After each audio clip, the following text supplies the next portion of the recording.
Yo, yo, yo, this is Broken Radio episode 1. I am live with DJ's Raw Uncut Truth, and we here to Ye- give y'all a different perspective.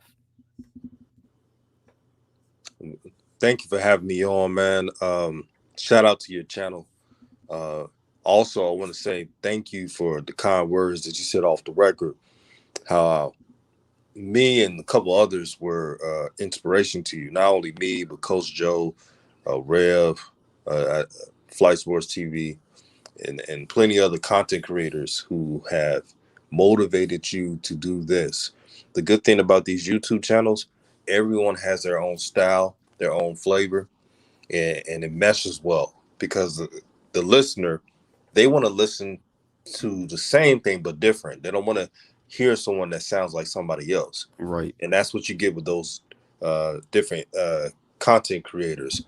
Also, I love what's going on in YouTube in the community. Everyone's blowing up. Everyone is growing their platform, and that's what it's all about. It's not a competition because if let's say I got 50,000 subs, you get 50,000 subs. If they're the same subs, it's not a problem. If they don't listen to the live when you're live and they listen to somebody else, they'll eventually listen to it. So this is great. What's going on? right. And it's like we said before when we tried to do this the first time, and I wasn't really live, and I thought I was live.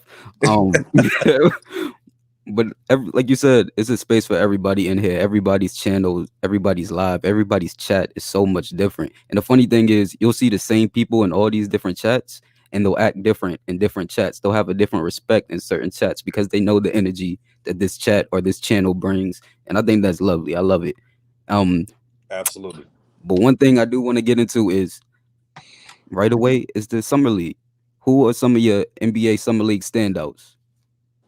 Objectively, of course. Jalen Green, you got to put him on there, man. That 20-point performance, he had all the moves. Handles was Mhm. on point. Athleticism, showed mid range, 3-point, did it all.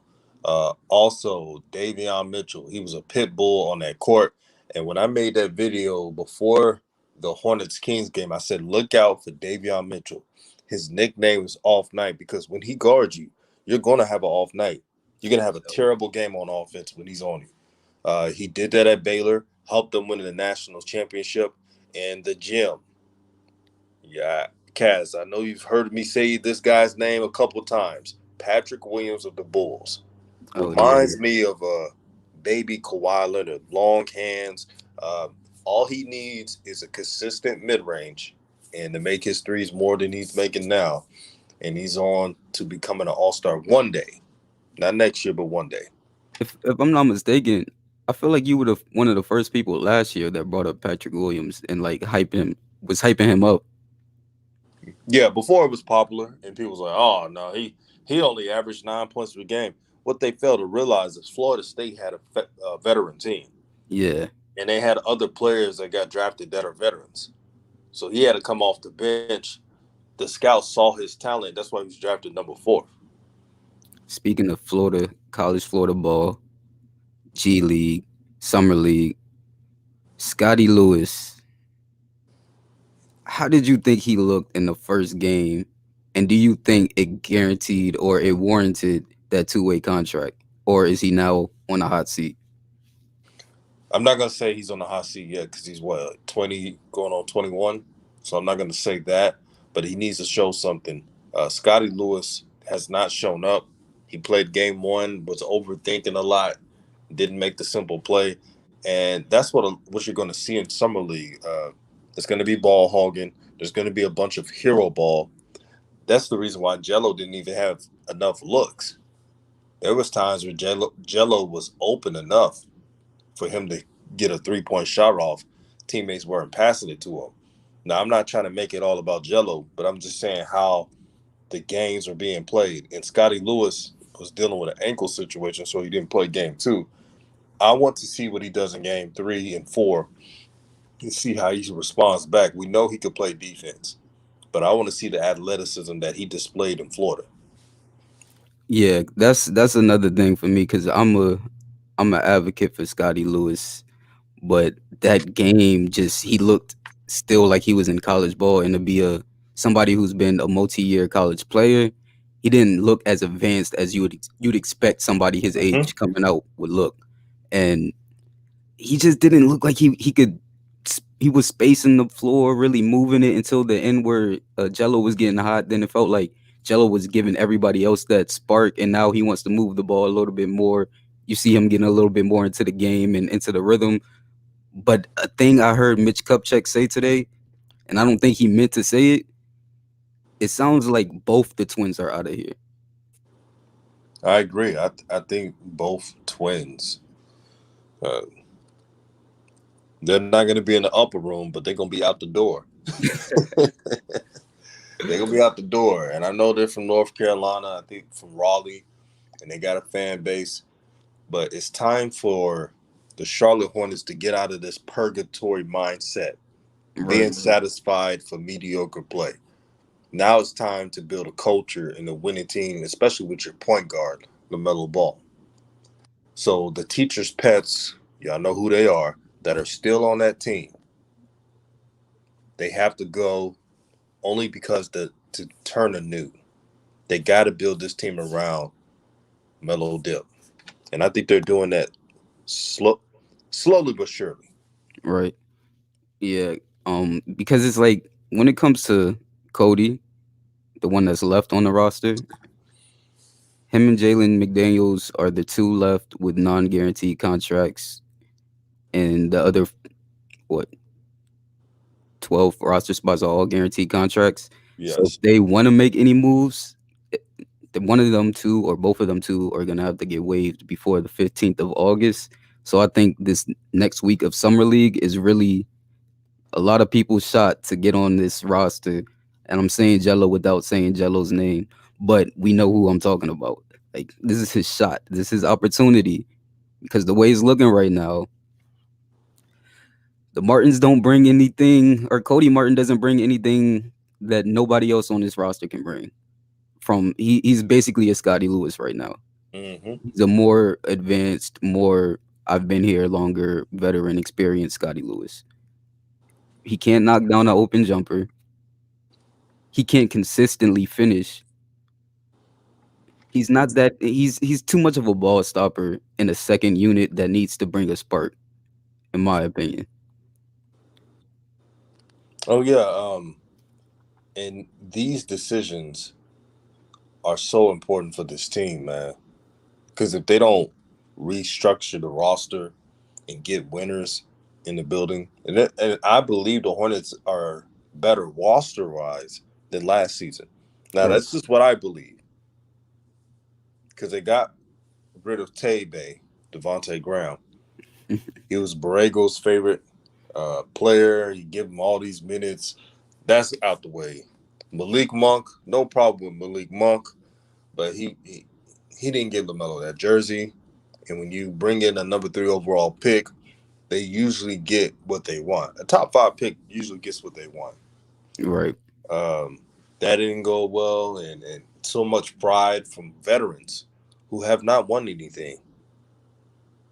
The Charlotte Hornets celebrated making the playoffs. I think this is in 2016, and they were only an 8 seed. They celebrated that like they were going to the conference finals, and that's why they got to get rid of that purgatory mindset. Because if you don't, you're going to be settling. They're going to be settling for mediocrity for a long time. Now I see what Mitch Kupchak is doing.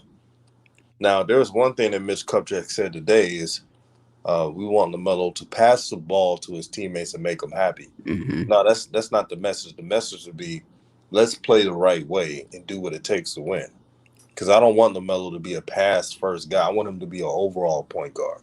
Right. Make the right play first, guy. Right. And sometimes making that right play is scoring. And you bringing up everything you just said about the veterans, and it just reminds me so much of the summer league team, man. It's like the people who are on the summer league team who aren't rookies, you can tell they're playing like their NBA livelihood depends on it, and a lot of them are playing themselves out of NBA contracts, aka Grant Riller. What's Oh, your opinion on Grant Riller, the biggest. DJ Carton, and the horrible, horrible point guard play? Man, the biggest disappointment in summer league, Grant Riller did not play like this last season. at But all. when the Charlotte Hornets rescinded his contract, the pressure was on, and now he started to go away from everything he's been doing. Yeah, Grant Riller was a combo guard, but had IIQ at the University of Charleston. Uh, that's what he was known for. Even Rashard Phillips, who was an excellent talent scout, and he pointed out that Grant Riller was a steal in the second round. We all thought he was. Hmm. Showed signs of it at the end of the year. He was the guy when you sub him in the end of the game, he'll make a couple threes, a couple assists, and people are like, oh man, he's going to be something. Now it's gotten to his head. The point guard plays horrible. DJ Charlton, he's trying, but he just doesn't have that talent. And Sneed, oh, don't let me get started by Sneed. A lot of these players are not going to be making it even to preseason. Yeah, for That's sure. how bad they're playing. And speaking of players playing worse, what's going on with Vernon Carey and Nick Richards? Like, for two players who were dominating, and I mean dominating in the G League bubble last year, to be playing the way they played in game one, and Nick Richards the way he played in game two, I'm not seeing any improvement. And to be affiliated with the roster this long and to not have improved or look like you're in your second year is a bad look when you have young up and coming talents like Kai Jones right behind you. What's your You, opinion on those two?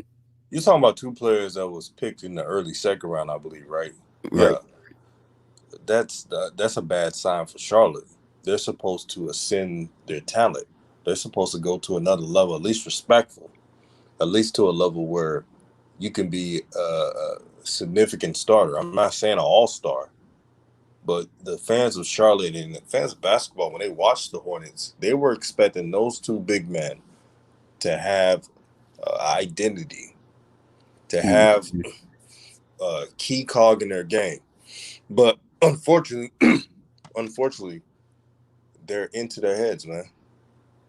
I don't know. It seems like they're not focused, bro. Yeah, that's one thing for me because I was a huge advocate for Vernon Carey, especially A lot of coming out people. of the draft. I figured him and Melo, the way they play, that's a perfect off ball made for Melo to just do all those lobs, everything he was trying to do with Bismack and Cody Zeller. You figured Vernon Carey fits that athletic mold perfectly. But you also figure people like Nick Richards can who can stretch the floor, he should be able to get his shot. So when you're looking at the summer league roster going into summer league, you see, okay, James Booknight, he's supposed to be a combo guard. Um, we'll see what he has. Grant Riller, he proved last year in the G League that he has potential, that he can pass the ball. He has high IQ. He's a good 3-point shot maker. Then you have players like Vernon Carey who is dropping 32 and what 12 and 14 in the summer in the G League last year. You got Nick Richards who was putting up the same crazy monster numbers, and now all of it's just looking like the whole bubble, the whole G League bubble just looks fluke. What's your opinion on the G League system and the route? Well, the G League bubble, we all know it was rushed. It was COVID. They just had to put a lot of rosters in. Um, Everything was a rush last season. The NBA schedule was a rush. So maybe we fell victim to a moment in time of some great things because Vernon Carey and even Nick Richards, they was doing their things. Um, I want to say shout out to Gibson because Gibson pointed this out. He said, I know that Vernon Carey can score, especially in the low post, but his ability to switch is horrible. You're seeing that now in the summer league, as well as Nick Richards. Nick Richards right now is looking like he doesn't even belong.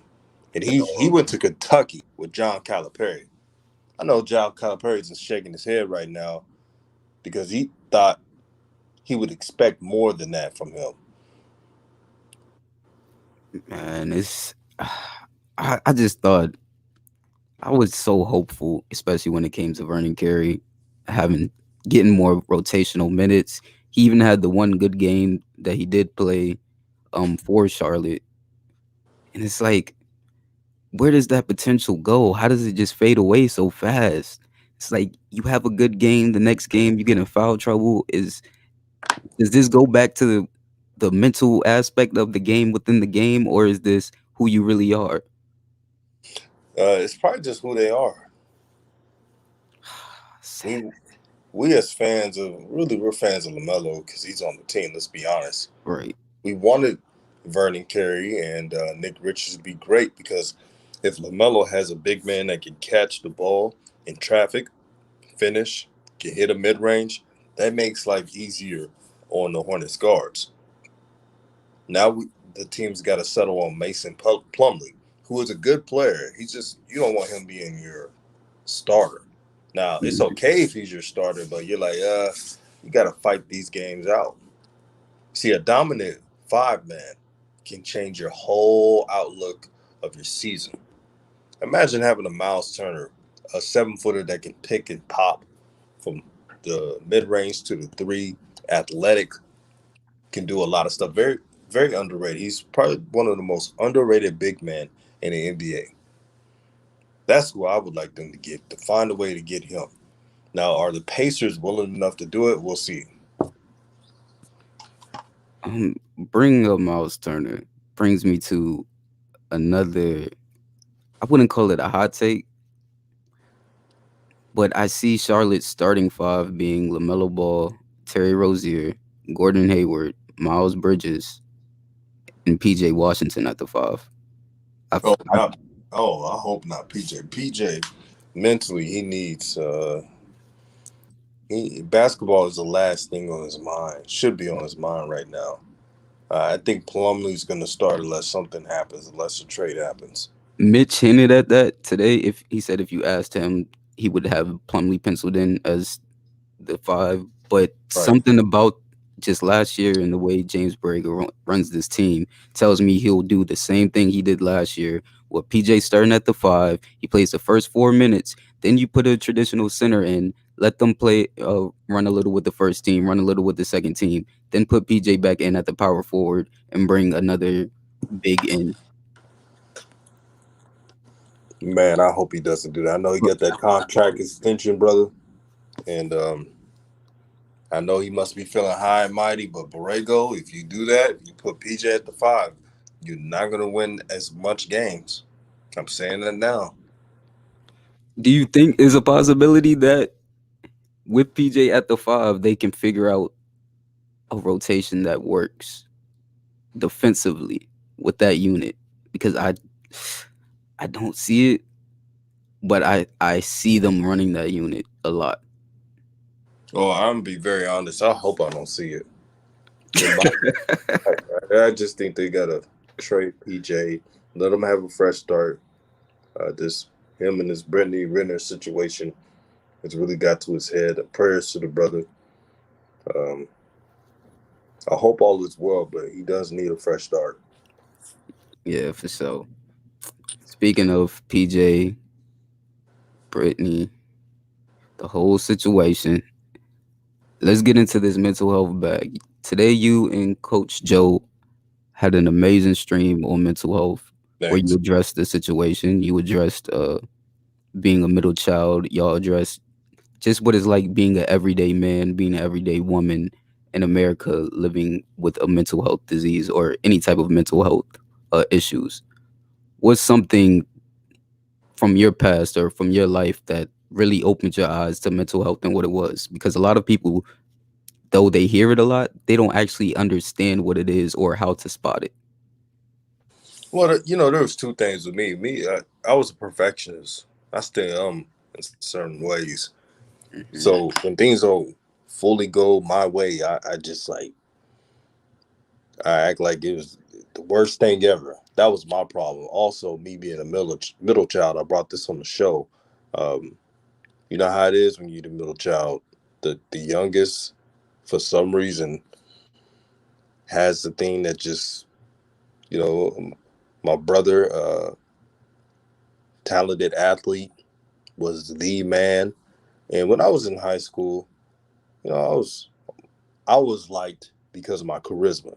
I was a funny guy. I was someone that people would love to hang around. Right. But my younger brother is always that brother that quote unquote got everything, Hmm. and he was Yeah. that. My older brother was the one that no one said a bad thing about. Still to this day, I don't think anybody ever said the bad thing about my older brother.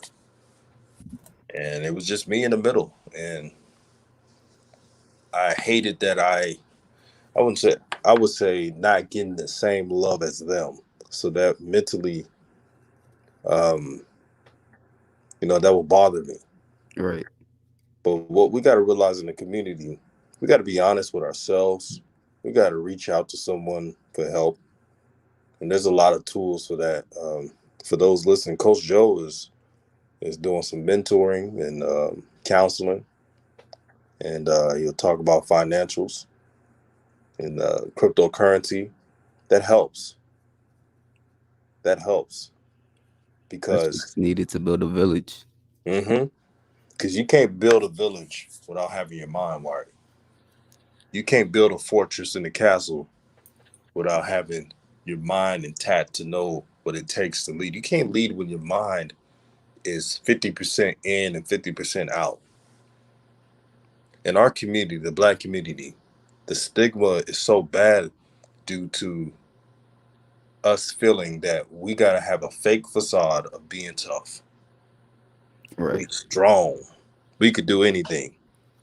But sometimes we got to take a step back and analyze what's going on with our lives and know that, hey, I'm not right now. I need to find some resources to help. And let's be honest, Cass, some of, not all, are cheap. Hmm. So if I could get counseling for, let's say, I could go on these one of these apps and get counseling for $30. You know you need this counseling. You know you need it, but you turn it down, even though it's cheap, because you're frugal, Yep. and that's the problem. Unfortunately, that's how it goes in our society, Mm-hmm. in our community, I should say, especially. Um, Speaking of which, can you give a little bit more insight on what exactly it is that Coach Joe's doing and where people can find those services? Because that Yeah, would be something that a lot of that's a people good need. question. Good question. Coach Joe is creating that this week, within the week, and we'll send a link out for it, but it will be through Fiverr. Um, Again, he's gonna do mentoring, counseling, advice on financial. You start a planner and making sure you're on the right track in cryptocurrency, which is really good at. This is very important for our people using these sites to number one, build your family right and to Hmm. plan accordingly. Now, Cass, correct me if I'm wrong, but that's one of the problems. We don't plan. No, we don't plan and we don't invest. No, we don't, because we think we know everything. We just think it's gonna happen in thin air, or whatever happens, we'll figure Mhm. it out because that's the way we always had to live. But Right. just because it's the way we always had to live doesn't mean it's the right way to live, and that's something we have Exactly. to figure out. So I'm so glad for Coach Joe to be doing this. This is going to change the game. It's big. And again, like I told you just now, we'll have the link posted um, on our shows. We'll have Coach Joe's Venmo on our live streams, and that's where you can go there, send him a message, donate to his great work. Uh, I'm so thankful for Coach Joe because Coach Joe, he's even taught me a lot about life, not just sports, but life. And I feel like I'm a better man because of it. Right. And you can hear the passion he talks with every word. It just if it doesn't, if you listen to Coach Joe talk and you don't just stop and reevaluate something for a second, something in your life, something he says makes you just connects with your life in some way where you have to stop, pause, listen to what he's saying carefully and reevaluate. And if it doesn't make you feel that way, you you have deeper issues. It's nothing we can do about that. And I just want to say shout out again to Coach Joe because today's episode was really needed for me personally. Mm-hmm. And I just love everything that y'all bring to the table, man. It's so diverse. So tell us a little bit about what new media is, how new media started, and where you plan to take it. Good question. Before it was New Media, it was DJ's Raw Uncut Truth. Now that's still my YouTube name, but that was the name of the channel. I created that in like November 2018. I was kind of on and off on YouTube. I I I just did it for a hobby for fun. Then I stopped. I stopped doing YouTube around the protesting and stuff. My mind was just not there. It was COVID just starting, and I was like, man, I don't need to be doing this. So I stopped. I deleted all my older videos, which were really good, and didn't even think about doing YouTube. Thankfully, guys like Hoop Jargon and DKM, they will always keep tabs to see how I'm doing and say, hey, man, you need to get back on YouTube. And I kind of ignored it for a while. And then I hit them up. I said, you know what? I'm going to do YouTube. And my first video coming back, it was a Pelican video. You know, I haven't been talking about the Pelicans in a while. They're a headache to watch. Mm, But it was a Pelican video. It was the first video coming back was the Pelican schedule. Uh, and it was talking about Lonzo Ball's expectations. Now that video was 800 views, but at the time that was good. And then I was like, let me just keep making videos. I had all that time. It was COVID. It was deep in COVID. You know how that is. So I started making videos every single day, almost every single day. And once the season started, the channel exploded. And then in November, I got monetized. I was like 1,000 and some subs, and I started to go live. Once I went live, um, it changed a lot. And then Rev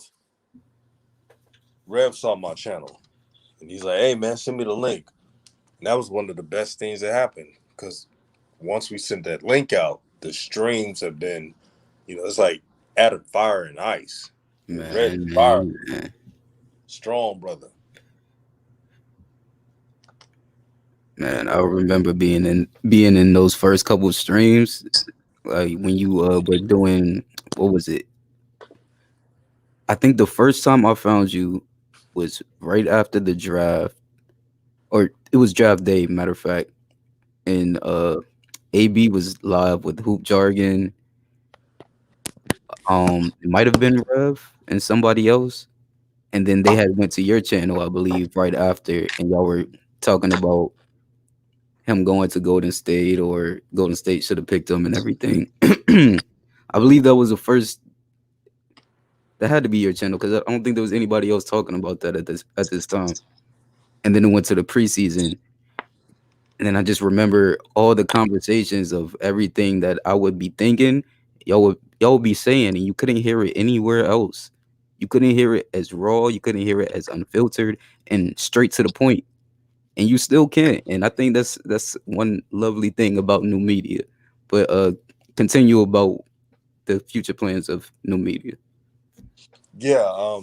And before I do that, I'll say that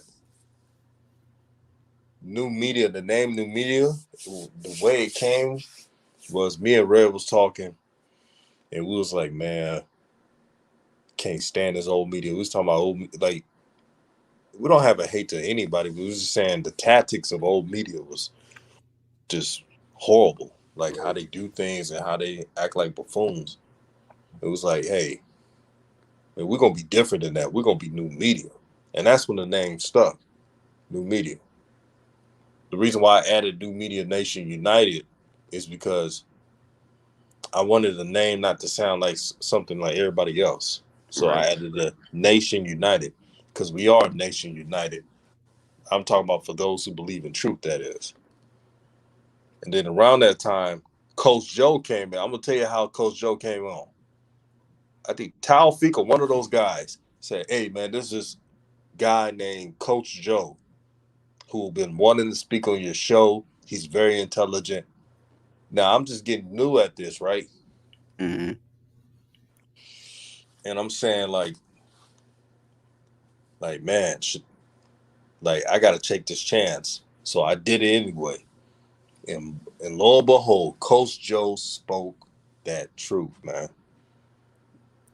It changed everything. And then once Coach Joe got on board, me, Rev, Coach Joe, we had streams so on fire, man. It's nobody's business, literally. We had streams so lit that man, it was super late. We did the stream super late, and people still attended to it. Oh yeah, I was in almost every single one of those. And I feel like I'm not saying this arrogantly. I'm saying this just being real. Um, in the ball verse, I feel like what we did was make streams popular to what it is now. Oh, for sure, for sure, for sure. I mean, that's the truth, really. I mean, before the strings are what they are now, in ball channels, live streams weren't the thing.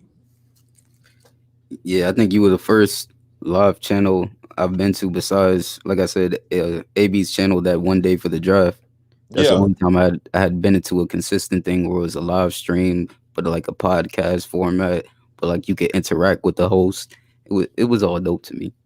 right. And to be honest, I know AB did a live stream here or there. That was only sometime. I'm talking about consistent streams. Yeah, you were the first for me. Um, Also, to add on, uh, the mission of NuMedia is really just to make everything independent. Uh, no offense to old media, I'm not saying they're all bad, but we're doing everything on our own. Because here's what happens: that clout's a drug. Right. There was a lot of opportunities. People want me to do this and do that, join with this person. I'm like, nah, I'm staying with what I'm doing. I'm staying with what I'm doing, and that's the best thing I ever did because it helps my conscience. See, when you join anything old media, you lose your conscience. Hmm. You lose what makes you who you are. So I was like, hey, I want to be who I am. I want to say what I want. I don't want the middleman telling me what to do because once you are down with old media, you have a boss. You have someone telling you how to say things. And I never want to be that, ever. So I just want to say, Kaz, man, thank you for having me on the show, bro. And we're going to get your channel monetized, man. I'm going to shout your channel out every time. How you say your Broken Radio? yes, sir. Okay, Broken Radio. I like that name. Yeah. Yes, sir. Broken Radio exclusively on the Troublemaker Network, and we will have a whole bunch of other shows, a whole bunch of other topics. It's not gonna be just sports. We're gonna have other people on, a couple of more artist friends. Um, and it's gonna get lit. We're gonna get lit. This is just the first episode. We're gonna keep it nice and short, DJ. I know you got things to do, Right and I on. know people gonna have hella more questions for you, but they're gonna have to wait till part two for that. Right So on. until y'all get them likes and subscribers and everything else up, just enjoy part one. And this is Broken Radio. Thank you. Peace out.